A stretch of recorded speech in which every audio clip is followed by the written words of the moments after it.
شرک اور خرافات کی جڑ کیا چیز ہوتی ہے؟ بزرگوں کی رسم و رواج کی پیروی کرنا کیسا ہے اور نہی عن المنکر کرنے کا بہترین طریقہ کیا ہے؟ آئیے جانتے ہیں ان سوالوں کے جوابات کے بارے میں ہمارے آج کے اس ایپیسوڈ میں۔ اعوذ باللہ من الشیطان الرجیم، بسم اللہ الرحمن الرحیم۔ محترم ناظرین، السلام علیکم ورحمۃ اللہ وبرکاتہ۔ سبیل قرآن کی جانب سے پیش کیے جانے والے اس تفسیری پروگرام میں ایک بار پھر آپ کو خوش آمدید کہتے ہیں۔ آج آپ کے سامنے سورہ زخرف کی آیت نمبر 21 سے 25 تک کی تفسیر بیان کریں گے۔ تو آئیے سب سے پہلے اس سورہ کی آیت نمبر 21 اور 22 کی تفسیر کو جاننے کے لیے ان کی تلاوت اور ترجمے کو غور سے سنتے ہیں۔ کتاب انزلناه الیک مبارک لیدبروا آیاته ولیتذکر اولو الالباب۔ بسم اللہ الرحمن الرحیم۔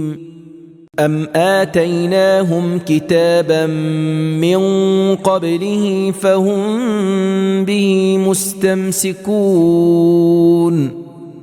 بل قالوا إنا وجدنا آباءنا على أمة وإنا على آثارهم مهتدون۔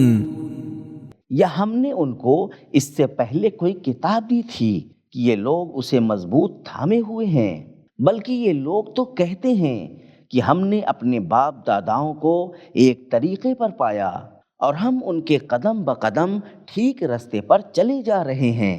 بہترین تلاوت اور ترجمے کو سن لینے کے بعد اب آئیے دیکھتے ہیں کہ یہ دونوں آیتیں ہمیں کیا پیغام دیتی ہیں۔ کتاب انزلناه الیک مبارک لیدبروا پیغام نمبر 1، شرک اور خرافات کی نہ ہی کوئی عقلی بنیاد ہوتی ہے، ما لہم بذالک من علم، اور نہ ہی مقدس آسمانی کتاب میں کوئی دلیل ہوتی ہے۔ نمبر 2، شرک اور خرافات کی جڑ اندھی تقلید کرنا ہے۔ نمبر 3، بزرگوں کی رسم و رواج اگر عقل اور آسمانی کتاب کے مطابق نہ ہوں تو ان کی پیروی کرنا قابل مذمت ہے۔ نمبر 4، وہ لوگ جنہوں نے غلط رسم و رواج قائم کی ہیں وہ آنے والی نسلوں کے بھی ذمہ دار ہیں۔ نمبر 5، قومی رسم و رواج کبھی کبھی بے منطق انسان کو ہدایت یافتہ دکھاتے ہیں۔ نمبر 6، قوم پرستی اندھی تقلید اور جاہلانہ تعصب کو بڑھاوا دیتی ہے۔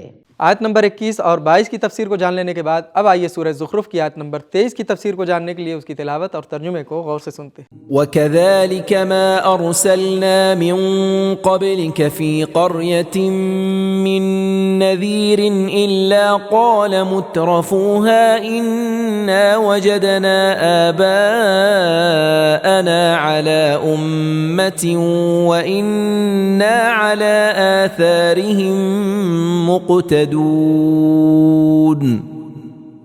اور اے رسول، اسی طرح ہم نے تم سے پہلے کسی بستی میں کوئی ڈرانے والا پیغمبر نہیں بھیجا مگر وہاں کے خوشحال لوگوں نے یہی کہا کہ ہم نے اپنے باپ داداؤں کو ایک طریقے پر پایا اور ہم یقینی ان کے قدم بقدم چلے جا رہے ہیں۔ تلاوت اور ترجمے کو سن لینے کے بعد اب آئیے دیکھتے ہیں کہ اس آیت میں کیا نکات پائے جاتے ہیں۔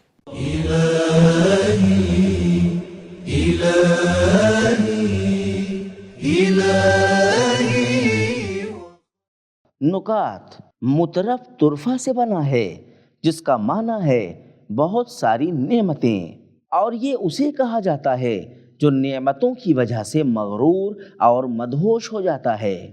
پچھلی آیت میں ہم نے پڑھا کہ عام لوگوں کو یہ لگتا ہے کہ ان کے بزرگوں کا طریقہ صحیح ہے اور ہدایت پانے کے لیے انہی کی پیروی کرتے ہیں، علی آثارہم مہتدون۔ لیکن اس آیت میں ارشاد ہوتا ہے مترفین کو مال و دولت اور عیش و آرام عزیز ہے، نہ کہ ہدایت پانا، لہٰذا بزرگوں کی رسم و رواج کی پیروی ہدایت کے لیے نہیں ہے۔ علی آثارہم مقتدون، قرآن مجید میں پیغمبر اسلام صلی اللہ علیہ وآلہ وسلم کے لیے ہرگز بعد کا لفظ استعمال نہیں ہوا ہے بلکہ قبل کا استعمال ہوا ہے، جو اس بات کی علامت ہے کہ پیغمبر اسلام صلی اللہ علیہ وآلہ وسلم اللہ کے آخری رسول ہیں۔ نکات کو جان لینے کے بعد اب آئیے اس آیت کے پیغامات کو بھی غور سے سن لیتے ہیں۔ كتاب أنزلناه إليك مبارك ليدبروا پیغام نمبر 1، بزرگوں کی روش اور ان کے طریقے پر بھروسہ کرنا تاریخ کے گمراہوں کی سنت رہی ہے۔ نمبر 2، انبیاء کے دشمن امیر طبقے کے لوگ تھے جو ایک ہی طرح کا بہانہ کرتے تھے۔ نمبر 3، گزرے ہوئے لوگوں کی مشکلوں پر توجہ دینا انسان کے سکون کا سبب ہے۔ نمبر 4، انبیاء کا سب سے اہم کردار ڈرانا ہوتا ہے۔ نمبر 5، عیش و آرام اور مال و دولت میں مدہوش ہو جانا بغاوت کا سبب اور بیجا تعصب اور تقلید کی بنیاد ہے۔ نمبر 6، گزرے ہوئے لوگوں کی سوچ نظر ثانی کے قابل ہے اور بغیر کسی چوں چرا کے ان کی پیروی کرنا صحیح نہیں ہے۔ اب آئیے اس ایپیسوڈ کی آخری دو آیتوں یعنی آیت نمبر 24 اور 25 کی تفسیر کو جاننے کے لیے ان کی تلاوت اور ترجمے کو غور سے سنتے ہیں۔ قال اولو جئتكم باهدى مما وجدتم عليه آباءكم قالوا انا بما ارسلتم به كافرون فانتقمنا منهم فانظر كيف كان عاقبة المكذبين۔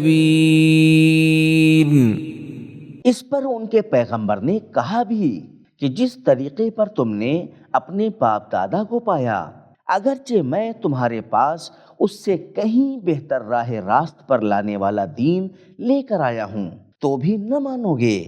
وہ بولے کچھ ہو مگر ہم تو اس دین کو جو تم دے کر بھیجے گئے ہو ماننے والے نہیں، تو ہم نے ان سے بدلہ لیا، تو ذرا دیکھو تو کہ جھٹلانے والوں کا کیا انجام ہوا۔ بہترین تلاوت اور ترجمے کو سن لینے کے بعد آئیے ان دونوں آیتوں کے پیغامات کو بھی غور سے سنتے ہیں۔ كتاب أنزلناه إليك مبارك ليدبروا پیغام نمبر 1، نہی عن المنکر کرنے کے لیے پہلے بہتر معروف پیش کریں، پھر منکر کو چھوڑنے کا تقاضا کریں۔ نمبر 2، اپنے مکتب کو پہچانوانے کا ایک بہترین طریقہ یہ ہے کہ دوسرے مکاتب کی تعلیمات سے اپنے مکتب کی تعلیم کا موازنہ کیا جائے۔ جئتکم بأہدی، انبیاء اپنی دعوت میں عقل کو پیش کرتے تھے اور ان کے مخالفین قوم پرستی کو۔ نمبر 3، معیار بہتر ہدایت ہے اور کوئی دوسری چیز نہیں۔ نمبر 4، ہر دھرمی بہتر چیز کو تشخیص دینے کی قدرت چھین لیتی ہے۔ نمبر 5، تعصب حقیقت کو نظر انداز کرنے کا سبب ہے۔ نمبر 6، کفر اور ہر دھرمی کا نتیجہ نابودی ہے۔ نمبر 7، اللہ کی سزا اتمام حجت کے بعد آتی ہے۔ نمبر 8، صحیح جگہ پر انتقام اور تشدد اللہ کی رحمت اور محبت کے خلاف نہیں ہے۔ نمبر 9، تاریخ کے ناخوشگوار واقعات سے عبرت حاصل کریں۔ نمبر 10، ہر کام کا نتیجہ معیار ہوتا ہے نہ کہ اس کے جلدی ختم ہو جانے والے جلوے۔ تو محترم ناظرین، آج کی ویڈیو میں ہم نے یہ جانا کہ شرک اور خرافات کی جڑ اندھی تقلید کرنا ہے۔ بزرگوں کی رسم و رواج اگر عقل اور آسمانی کتاب کے مطابق نہ ہو تو ان کی پیروی کرنا قابل مذمت ہے، اور نہیں عن المنکر کے لیے پہلے بہتر معروف پیش کریں، اس کے بعد منکر کو چھوڑنے کا تقاضا کریں۔ یہ تھے ہمارے سوالوں کے جوابات۔ ملتے ہیں اگلے ایپیسوڈ میں، تب تک کے لیے شکریہ، خدا حافظ۔